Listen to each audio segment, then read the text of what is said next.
présentation. Ouais, alors Nicolas, je te remercie d'être avec nous aujourd'hui. Donc, tu es enseignant-chercheur, tu enseignes notamment à l'ICANN, des principes de game design, d'interface. Tu t'intéresses beaucoup aux technologies du web, à la création de jeux vidéo, également aux licences libres et à tout ce qui est, on va dire, déstandardisation des interfaces et des interactions. Oui. Et donc aujourd'hui, bah voilà, c'est une discussion très libre. On a une vingtaine de minutes. Je vais te faire réagir sur le projet Play to Learn, Oui. dont on n'a pas vraiment parlé tous les deux directement, qui est un projet, on est encore au tout début avec deux collègues, Thierry Maillard et Guillaume Helleux.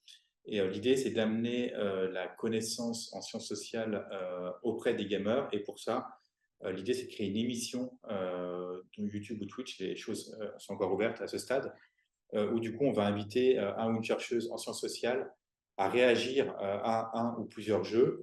Alors, soit les personnes vont jouer directement, ce qui paraît compliqué parce que des fois, c'est des compétences de jeu, ou plus vraisemblablement réagir à d'autres personnes qui jouent ou à des séquences enregistrées de jeux, et de faire dialoguer donc ce chercheur avec un ou une spécialiste d'un jeu. Et donc, par exemple, ça peut être la thématique du jeu vidéo comme média. Par exemple, on voit que des jeux comme Fortnite deviennent des médias sociaux depuis quelques années, Fortnite évidemment. Également, Minecraft, il y a d'autres exemples. Ça peut être GTA, par exemple, si on prend la radio dans Grand Theft Auto. Et donc, on pourrait inviter, par exemple, si on prend cette thématique, un ou une chercheuse en théorie des médias à réagir à ce type d'exemple.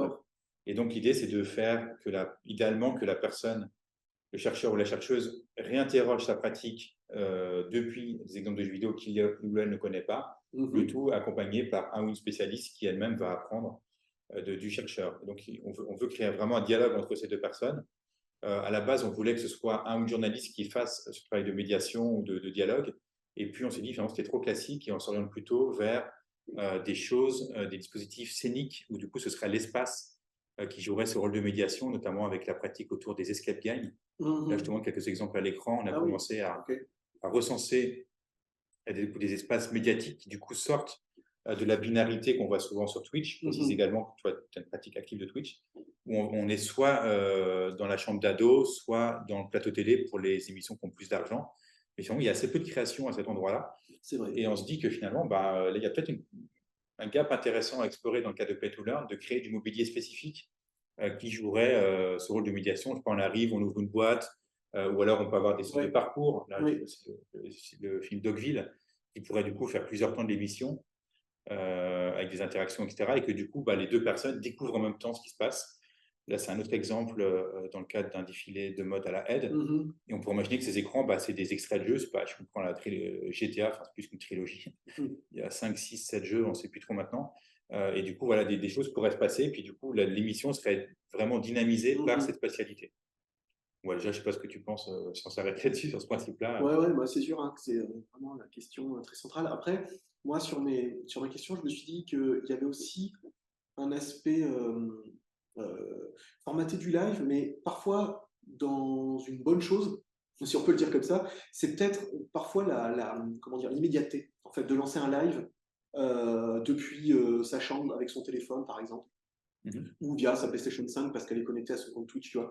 Et même si ça formate, c'est quand même assez chouette que l'accessibilité elle soit devenue plus grande. On le voit d'ailleurs parce qu'en fait, entre ça et les plateaux télé, il y a tout un univers qui n'explore pas trop, mais parce qu'en fait, finalement, la construction, elle amène aussi d'autres compétences. Le mobilier, penser la scéno, penser l'espace, là où évidemment Twitch s'est pas construit là-dessus en fait. Mais la chambre d'ado, elle est tellement imprégnée qu'elle est vraiment difficile. Il est vraiment difficile de sortir de ça parce que c'est l'immédiateté de Tu lancer. penses qu'il y aurait de la place pour des émissions moins spontanées mais plus qualitatives en termes de scéno? Du coup, ce ne serait pas directement les codes de Twitch, mais… c'est ça, en fait. Et moi, à mon avis,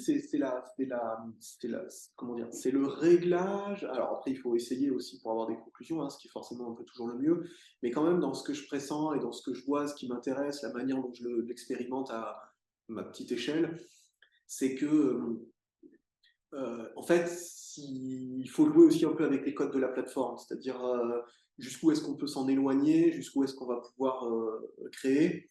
Ça, c'est vraiment quelque chose qui est un petit peu difficile à imaginer. Tu penses que le live est nécessaire dans ce cas? Parce que nous aussi, on se pose la question. C'est ça, en fait. On ira sur du YouTube, des émissions plus produites. C'est ça, en fait. Où il n'y aura pas d'interaction live. C'est ça, en fait. C'est que moi, par exemple, c'était pas vraiment la vidéo qui m'intéressait plus, c'était plutôt de le faire à un moment donné, à un instant T, de dire à tout le monde venez à ce moment-là Rendez-vous. et rendez-vous. Ouais. Et c'est pas le même rendez-vous que les réseaux sociaux, on le voit bien, c'est très différent et c'est aussi pour ça que ces plateformes-là, elles explosent. C'est parce qu'en fait, tout le monde est là à un moment donné, tu as l'impression de faire partie, un petit peu comme une conférence, une présentation en ligne, tu arrives à un moment donné et tout le monde est là, tu peux poser des questions, tu peux participer. Là, je trouve que pour le coup, c'est quand même l'énorme plus-value. Là où pour moi, en tout cas même dans ma consommation personnelle, je trouve que la vidéo, elle est extrêmement intéressante, mais c'est vraiment le deuxième temps, en fait.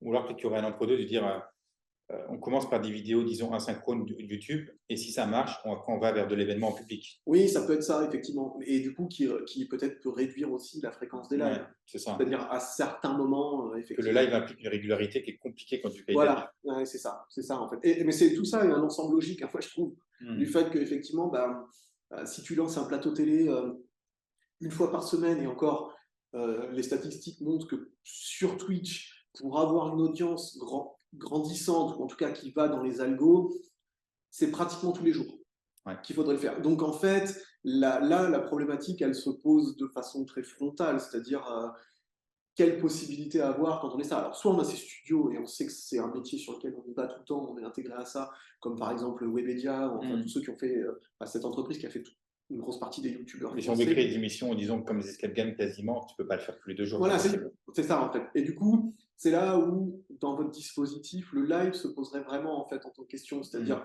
est-ce que c'est pas plutôt finalement une sorte d'émission hybride parce qu'avec votre dispositif, par exemple multi-écran, si on prend celui-là, le côté collaboratif du live, elle n'est pas forcément évidente parce que tu vas être pris un peu dans des, tu vois, dans des temps et des espaces différents. Là où le côté Zoom du live, pour faire vraiment le plus simple, a le mérite au moins d'avoir un chat, la vidéo et l'interface, elle est très efficace pour ça en fait.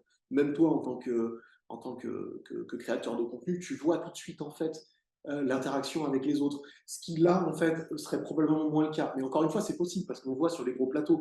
Mais là, dans ces cas-là, il y a quelqu'un qui déporte les questions et qui vient les amener. Oui, ou alors ça peut être des questions que les gens posaient en amont dans Twitter ou autre et qu'on fait défiler dans le temps de l'émission qui donne une impression de live même si ça n'est pas. Alors, c'est ça. C'est jusqu'où le réglage et l'assemblage, il vient être fait. Mais moi, je trouve que c'est quand même dommage de ne pas participer à cet aspect d'avoir l'impression que tu participes au moment en fait avec les gens. Alors, maintenant, je pense comme à tous les films où les gens peuvent poser des idées puis après c'est mis dans le film. Voilà, c'est ça. Après maintenant, voilà. Ça peut être participatif sans être live. C'est un réglage en fait qu'il y a à avoir. Mais pour moi, c'est vraiment le curseur qui me pose beaucoup de questions pour savoir effectivement sur quel axe. Sachant que je pense qu'on peut pas tous les prendre en fait. Non, c'est sûr. Je te fais réagir aussi spontanément. Là, on a commencé à faire des paires entre des jeux et des chercheurs. Je comprends bien, oui. Je te fais réfléchir. Voilà, qu'est-ce que tu penses si on invitait Yves-Citon sur l'attention à pratiquer Candy Crush parce que toi, tu regarderais ça. Moi, j'irais, oui. C'est clair. On a mis voilà, Baptiste Morisot dans Red Dead 2. Ah oui, Emmanuel Ecoccia dans Pokémon. Nicolas Nova sur The Mountain. Sur Embelly en plus, ça c'est très pointu. Hein. Ouais, alors voilà, mais c'est cool, c'est très cool. On se pose la question aussi est-ce qu'on va vers des AAA ou des jeux plus confidentiels? Ça, c'est aussi une question par rapport à si on va attirer un public large. Voilà, ça c'est. En fait, il y a du pour et du contre. Les AAA, ça crée de l'adhésion, mais il y a plein de gens qui vont déjà streamer du Pokémon ou du Red Dead, évidemment. Oui, c'est vrai. Là où des gens indépendants auront moins de stream, voire pas de stream, on peut mettre sur des jeux qui viennent de sortir. Du coup, on sera les seuls à les streamer, mais au risque qu'il n'y ait pas l'adhésion. C'est un réglage qui est extrêmement difficile et je pense que d'ailleurs tous ceux qui sont installés dedans sont toujours dans cette même problématique. Et on voit en plus qu'on est très très proche en termes d'univers. Après, il y a du bien et il y a du pour et du contre dans les deux en fait. Parce que par exemple, moi j'ai déjà assisté à des streams plus arty qui étaient sur des AAA et en fait je voyais bien que dans le chat il y avait quand même un ensemble de personnes qui comprenaient, dont le contexte manquait en fait. Or ils sont venus là parce que c'est le jeu qui les a amenés et en fait c'est pas si positif en vrai parce que ça peut déjà filtrer quand on a jeu indé. Comment ça peut déjà filtrer le public. C'est ça en fait. Alors, après tout dépend, c'est bien d'amener les gens vers des choses qui vont être différentes mais il faut aussi se rendre compte que du coup ils viennent pas forcément pour les bonnes raisons, ce qui est quand même pas l'idéal. Voilà, on avait pas ces questions d'identité. Après, Cyberpunk, c'est un très bon exemple en fait, parce que Cyberpunk, il a très lié les indés des gros jeux. Je trouve que c'est l'exemple parfait. Depuis The Witcher, c'est le meilleur studio qui peut permettre de faire ça, je trouve. Ça serait moins vrai avec Pokémon. C'est un triple A qui a une fibre indépendante un peu. Ouais, je pense. Ouais. Bah, ça vient du studio et de leur histoire, donc c'est pas Ouais. trop illogique. Mais je trouve que c'est le triple A qui a pas démarré en triple A et qui s'est construit. Ça marcherait complètement s'il fallait choisir sur un premier gros. Je pense que ça serait très bien. Ouais, on l'a mis dans les trois là pour l'instant. De mémoire, c'était les trois thématiques qu'on a retenues pour les premières émissions. Il y avait du coup le jeu vidéo comme média social. Alors là, Ouais. ça se rapprocherait, bon, dans un sens, oui, peut-être plus de celle-là, mais peut-être plus Mhm. Fortnite. Enfin, je pense qu'on n'irait pas sur un jeu, mais vers sur plusieurs jeux sur la même thématique pour que ça soit plus Mhm. riche. La deuxième, ce serait les questions. On a aussi un chercheur qui est sur les tours du monde à l'aide de ce qu'on fait aussi avec les gens Ah oui. qu'on a autour de nous. Et donc de le faire réagir sur les jeux comme Mario Odyssey, Mhm. Mario Galaxy, Mhm. ou pourquoi pas Flight Simulator, la question du voyage, etc. Ouais. dans les jeux. Ouais. Lui qui est historien, qui a étudié l'histoire des tours du monde au XVIIIe siècle. Et la troisième, ce serait les questions d'identité, effectivement, en cyberpunk. Après, ce n'est pas forcément dans cet ordre-là, Ouais, ouais. mais c'est les trois Ouais. thématiques qu'on Ouais, a, ouais, ouais, ça chouette. qu'on a, qu'on Non, a non, retenues. ouais, ouais.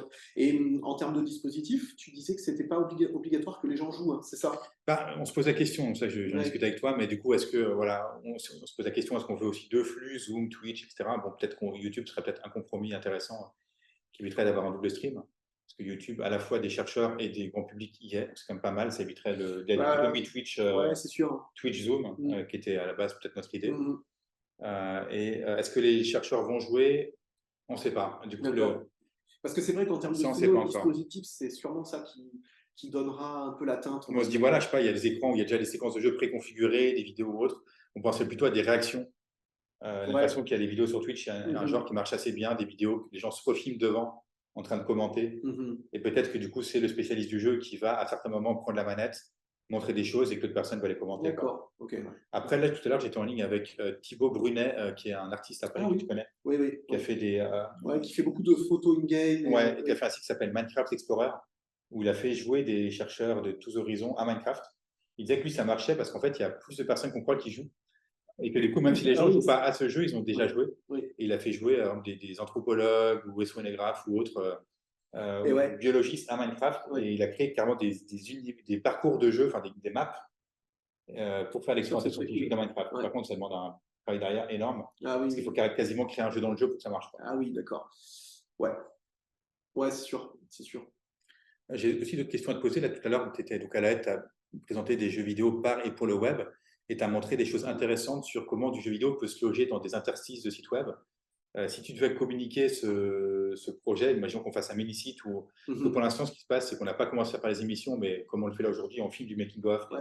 Ouais. Voilà, imaginons qu'on veut faire un mini-site pour le projet où on montre ses making-of, les sources, les Bah oui, thématiques, les oui. livres Ouais, ça autres. me paraîtrait indispensable. Voilà, comment tu verrais ce genre de mini-site pour toi ou des jeux pourraient se loger pour faire une cohérence entre le fond et la forme? Ouais, bien sûr. Alors là, ça serait vraiment. C'est vrai que on ne s'était pas évoqué dans la présentation de tout à l'heure, mais vous, ça serait vraiment la fusion de la forme et de la forme le plus évident, si Tu as on déjà eu avait. toi, des commandes de sites où on te demande de faire des Oui, interfaces oui, de. oui, oui, oui, oui. J'en ai fini un avec Cosmographique d'ailleurs, pour une marque à la rentrée. Enfin, on avait démarré avant l'été, on a fini. Cosmographique, c'est un game designer, c'est celui qui a fait le Typewriter, Ouais, bien sûr. il a fait Vandals, et là il est sur un gros jeu avec Arte qui sera l'année prochaine, The Tinies. Et c'était super intéressant parce que par exemple là, je fais une toute petite parenthèse, mais c'est pour aller dans ta question. Euh, un web designer comme moi et un game designer comme lui, en fait, c'est une fusion idéale parce que les mécaniques de jeu qu'il va avoir, je vais pouvoir les penser dans le site et inversement. Et nous, on a livré un site. C'était la question que tu avais posée tout à l'heure. C'était un site pour le jeu, pour voir le jeu? Ouais, en fait, non, c'était une marque qui voulait un Ah, site d'accord. jeu. Et en fait, au début, ils hésitaient entre une appli et tout. Et en fait, au fur et à mesure des discussions, bah, c'était un site permettait de faire tout, en fait. Et donc, il y a tout un système avec un petit poisson qui évolue. Bon, je te passe les détails du projet, qui est intéressant, mais après, voilà, qui est un projet de commande avec une marque, donc forcément plus cadré. Pour vous, en tout cas, je pense qu'il faudrait qu'il y ait ce côté Oui, parce qu'on tu vois, qui soit un peu on s'est fait la manifeste. question, on s'est dit peut-être qu'en fait le live, il n'y aura pas beaucoup de gens en live, mais que en fait, la rencontre va se faire sur le site web. Et Ouais, moi, par exemple, on pensait à un système par exemple, de switcher, parce qu'on veut avoir deux cibles, chercheurs et gamers. ouais, Est-ce qu'on n'aurait pas, comme on a jour-nuit, un switcher de contenu? ouais, ouais, ouais. Où du coup, le même contenu serait display Ouais. de façon Bah, différente. ça, par exemple, c'est une très bonne illustration. Quand j'essayais de les mentionner un petit peu, la liste, elle serait trop longue. Mais par exemple, le dark mode, je trouve que c'est vraiment. Il y a quelques sites qui jouent avec, comme par exemple, il y a des sites qui vont vraiment impacter les images, tu vois, qui vont devenir anti-sering, qui vont passer en noir et blanc. Et avec un jeu comme ça graphique, vous, ça pourrait être aussi des modes de fusion, un peu comme Figma, en fait, quand tu es dans la version version design ou dans la version dev, par exemple. Et je pense que pour vous, il y aurait un peu quelque chose effectivement à faire là-dedans. Des grands paragraphes, on peut les mettre des slogans, ou alors aussi on pensait au split screen. Ouais. Dire on a deux parties d'écran séparées, qui est un Ouais, mécanisme absolument. Voilà. dans le jeu vidéo. Ouais, ça aussi, c'est une structure effectivement une double navigation. Qui amène à une double navigation. De toute façon, la navigation est quand même un sujet très intéressant. Et après, il pourrait, pourquoi pas, y avoir sous des formes de jeux extrêmement simples, qui ne seraient pas forcément très longues à produire, mais qui demanderaient quand même de la production. C'est peut-être que sous la forme de vos gros intitulés ou des lives, je ne sais pas si vous en prévoyez un certain nombre par an, ou alors après, si c'est plus long, si c'est plus régulier, c'est peut-être un petit peu plus compliqué, mais qui est peut-être comme ça un espèce de playground d'ouverture, tu vois, qui donne déjà quelques idées avec des petites interactions très simples, mais qui viendraient taper tout de suite dans votre sujet. Enfin, en tout cas, moi, je reste assez convaincu de ça, surtout que c'est un modèle en plus où des grosses agences cherchent ça, les indépendants qui sont hybrides créatifs développeurs, qui seraient un peu mon profil, designer, graphiste et autres, mais qui viennent amener fortement ce genre d'expérience, est quand même vraiment une plus-value aujourd'hui. On le voit bien, hein, vraiment, il suffit de regarder les sites qui scannent tous les sites type Awards, Overstate et tout, pour comprendre tout de suite que c'est une énorme plus-value. Bah oui, et l'IA va l'accompagner, la démocratisation du code, toutes les nouvelles générations qui sont dans les études actuellement,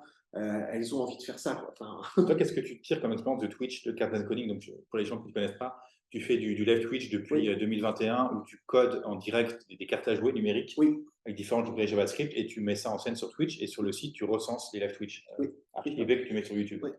Alors, il y a plusieurs conclusions. Il y a des conclusions intéressantes. Il y en a d'autres, justement, où je pointais des faiblesses, mais ça, c'est intéressant. Alors, déjà, le projet a été plus connu par les lives. C'est-à-dire que des fois, j'ai fait des interventions, des conférences ou des workshops. Et c'est ce que je disais à Tiberi, d'ailleurs, dans nos discussions, un peu pour rigoler, mais qui était vrai. Quand j'étais venu faire un workshop, on m'avait dit « Ah, mais c'est le mec qui fait des cartes en ligne sur Twitch ».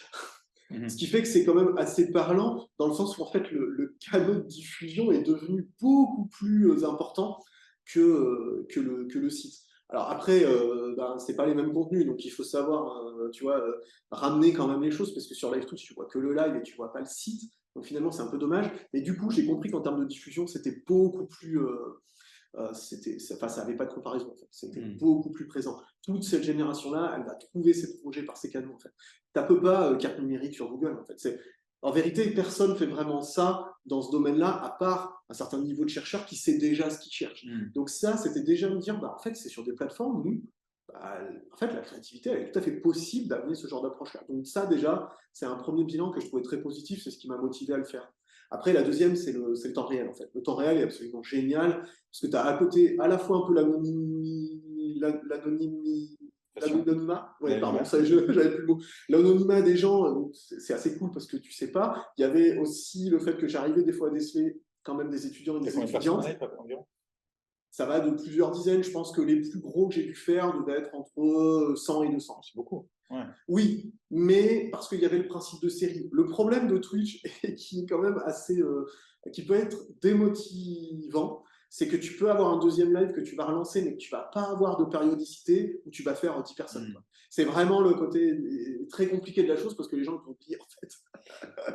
Et donc, du coup, tu refais un live qui est super bien, mais en fait, tu ne l'as pas fait la semaine d'après. Je sais pas, tu l'as fait un mois après ou 3 semaines, et bon, les gens, ils sont déjà passés un peu à autre chose. Donc, voilà, le rendez-vous est quand même compliqué, mais par contre, le live, il est vraiment super chouette. Sur la carte que j'ai faite avec l'espèce de Spider-Man bizarre, l'objectif était de faire quelque chose un peu ensemble, à la fois aussi de s'amuser, d'aller vers des technos. Donc voilà, les ambitions ne sont pas toujours au même endroit en fonction des différentes cartes. Mais par contre, c'est trop cool. Ça montrait les techniques de chacun avec Midjourney. Avec les prompts, moi j'arrivais à faire ça. On regardait, après on se disait, bon, comment je détourne? Est-ce que je le détourne à la main sur Photoshop, ou est-ce que je prends une IA, ou est-ce que je fais de l'automatisation? Et ça, c'était vraiment très cool parce que c'était un peu un parcours. C'est pas qu'on ne peut pas le faire tout seul, ce parcours-là, mais c'est qu'il est dépendant aussi de décisions. Et ça, c'était assez chouette. Peut-être que du coup, nous, on fera peut-être le making-of en live et l'émission en asynchrone. Enfin, ça peut aussi. Ou alors du débrief en live. Ouais, c'est ça, en fait. Mais en fait, il faut vraiment se dire que, moi, c'est ma conclusion, après 2 ans, presque 3, c'est qu'en fait, les gens, ils viennent dans un live pour participer. Il y a une partie qui va regarder, mais on va dire les puristes, les purs et durs, ceux qui vont suivre et qui vont avoir un intérêt, ils veulent participer, en fait. Et donc, il faut quand même leur donner un espace d'expression. Tu vois, qu'ils aient l'impression de faire partie aussi un peu du projet. Bon, tout ça se cale à différents endroits, mais on le voit bien en fait.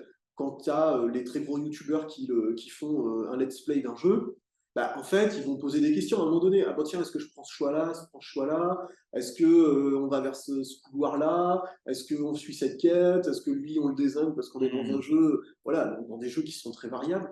Et en fait, bah, ça n'a pas de sens si tu joues tout seul alors que tu es avec des gens et que tu ne participes pas avec eux, quoi. Et je pense que c'est vrai à toutes les couches. Même que ce soit de la recherche, que ce soit des visions plus intellectualisées de la chose, je pense quand même que les gens doivent trouver un peu leur part. Et pour ça, c'est la grande complexité, c'est de les amener dans un projet qui va avoir quand même des spécificités. Pas juste vous allez jouer avec quelqu'un qui va donner son retour, et moi qu'est-ce que je fais? Est-ce que je regarde juste? Mais dans ces cas-là, si c'est juste regarder, vous avez raison. Il faut poser le live au bon endroit en fait. Ouais. Moi, c'est de l'atelier en fait, c'est presque comme malheureusement, c'était ma conclusion, alors que c'était pas ce que je voulais faire, mais moi, je voulais pas faire un cours en live, tu vois. Je voulais pas faire un cours comme je faisais dans ma classe ou voilà, ailleurs, quoi. Malheureusement, ça a parfois pris un peu ça, mais finalement, c'était pas mal quand même non plus, en fait. Parce que le côté atelier, on se disait, bah tiens, why not, en fait.